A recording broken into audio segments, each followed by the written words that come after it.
in the morning he woke up and he said that he would have one more piece of some more pain relief and then he would let go.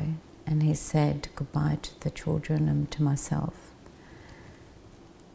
And I don't think I really understood the depth of love until then. And he died a magnificent death. And just before he died, like I could see my daughter got really scared in the last few minutes. And I can remember from my work, it was the most predominant emotion will pattern the room. You know,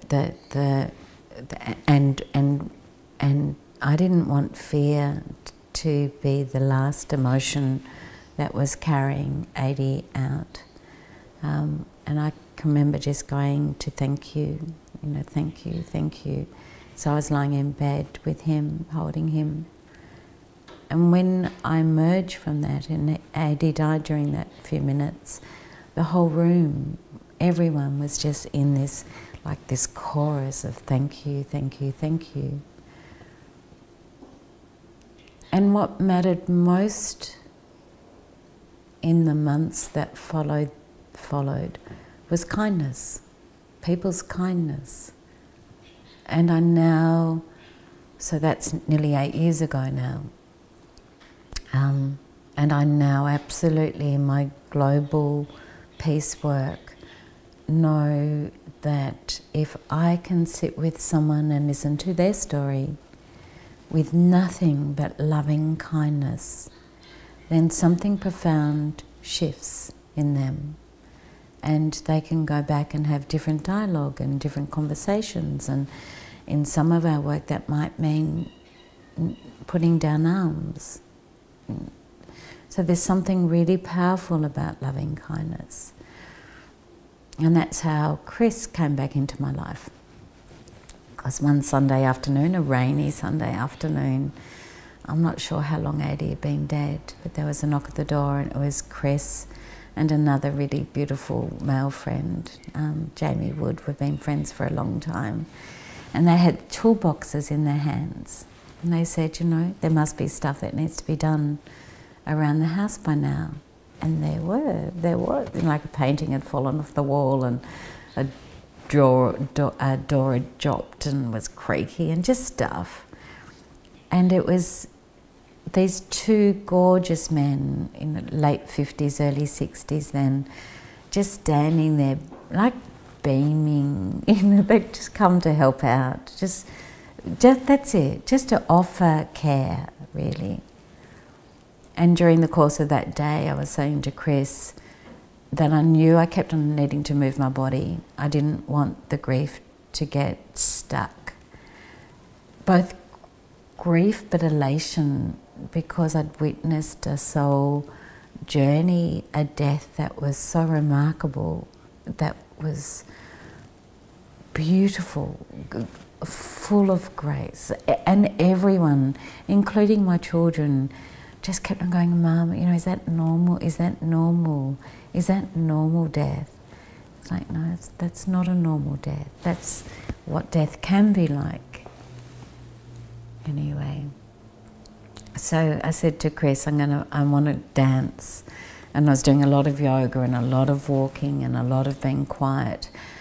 But I also really wanted to laugh. I wanted to laugh. And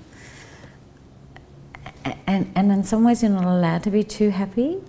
It's like you've just lost your husband, or your husband just died in your arms. This joy at the miracle of death and life. How do you talk about that when your life has just fallen apart? How do you just talk about seeing the essence of God and yet being in deep grief, at the same time? Anyway, Chris and I went dancing and it was great, and I tried to matchmaking with all my single girlfriends, so I'd invite them all to come dancing as well. and you know, over quite a few months, and then we were learning how to salsa, and salsa's got a lovely energy. It's a beautiful, energetic dance. And when we were dancing, you know, you'd have many partners all night, and you'd go around in a circle, swapping and just trying different partners.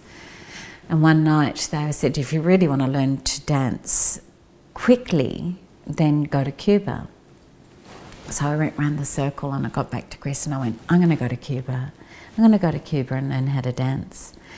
And then I went round the circle again, and this time when I got round that circle, I smelt Chris Rees.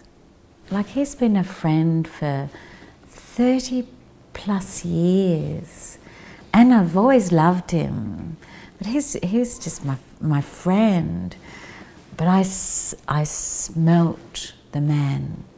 And I suppose I wasn't even really that conscious of that, but I can definitely look back now, and the way that I would describe it now is like smelling salts into my feminine. You know, his masculinity.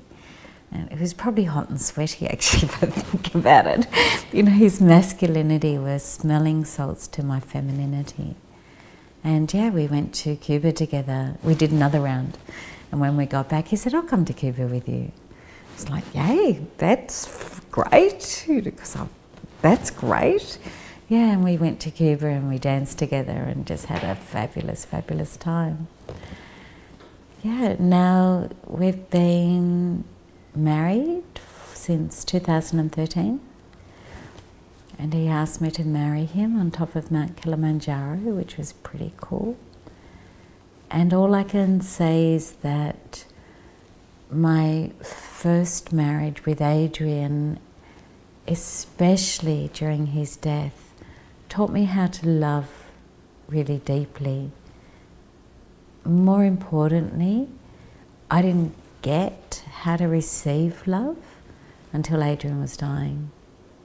And I think his death, and just how profound his death was, and how amazing he was during his death, you know, the talking us through what was happening, and the excitement that he felt, the grace that he died with,